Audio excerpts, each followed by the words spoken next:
According to the word of God, all sin was paid for when we accepted Yeshua's sacrifice on our behalf, when we received Yeshua as our Savior. 2 Corinthians 5 verse 21 says, He made him who knew no sin to be sin on our behalf, so that we may have we may come into the righteousness of God, in right standing with God because of Yeshua. So there was a divine exchange at the cross. God chooses to see us as righteous because of his son, Yeshua. The blood of Yeshua over us now brings us into right standing with God. It is the atoning blood of Yeshua that's over us. But the Lord has come to heal and deliver us.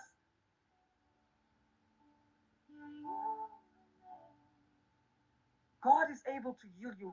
God is able to deliver you. But unconfessed sin works against God's plan. God delights in children coming to him. He desires for us to come to him, to seek healing and deliverance from him, so that he can in turn bless us as we fellowship with him. He can shower us with his blessings. He can shower us as we bask in his warmth of his smile and his word over us. His word now comes and builds a barrier around us so the enemy cannot touch us. The Lord will continuously help us, heal us, discipline us, love us, so that we can overcome sin. But we must put our labor. There is a labor involved. Nothing is just going to happen when you're sitting there and doing nothing about it. You need to put action. But if you choose to remain in your sin, you choose to remain in the consequences of that sin, then you must hold on to the consequences of that sin. For the wages of sin is death. Unconfessed sins will get in the way of you receiving the blessings of the Lord, for you to be in fellowship with God. You can't be changed. You can't be restored. You can't be in fellowship with God if you continue to hold on to unconfessed sin. You hold on to your crutch. You hold on to your wrong way. Sin can cause an internal conflict between you and God. It will lead you to health issues. It will take a toll on your physical health and your physical body. The Bible tells us that walking the wide road of easy way leads to destruction, emptiness, hopelessness, brokenness. Many people experience this: guilt, depression, suicidal thoughts, emotional consequences of sin. You are going through all of this because sometimes it's because of an unconfessed sin in your life. And sometimes your situation is because of you holding on to a crutch. You're holding on to unforgiveness. You are holding on to things that God never said hold on to. You're holding on to false belief, false system, tradition, religion. You're holding on to things that are holding you back from experiencing the goodness of the Lord, the love of God, the mercy of God. There's the consequences of holding on to dead things. There's the consequences of holding on to a pagan system. There's consequences of holding on to your sin. Paul spoke about the sin of the sin's consequences. Do not be deceived. God cannot be mocked. Man reaps what he sows.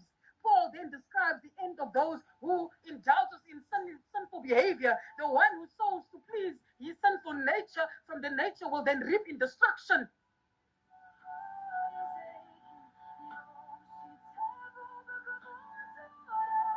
Sinful nature, a desire to please yourself, is a conflict.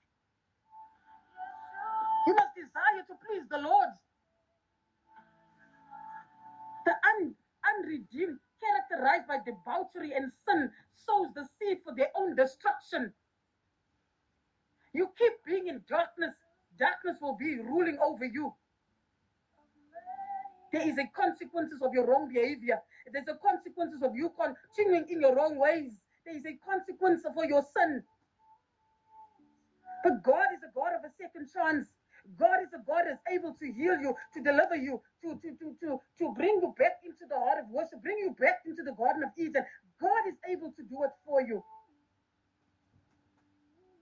When Adam and Eve rebelled against God, sin separated us from God.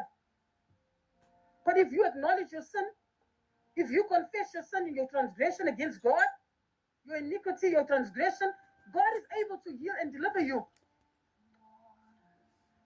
How much do you want God? How much do you want of him? We sin daily against God. Let the one say he's without sin stop deceiving himself. We rob God in our finances with our time. We rob God.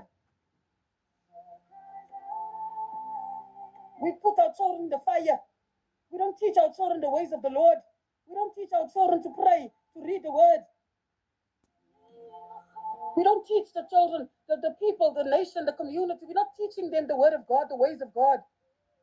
You're not fulfilling the Great Commission. God has given you an instruction. He's given you His law. He's given you His name. There is breath in His name.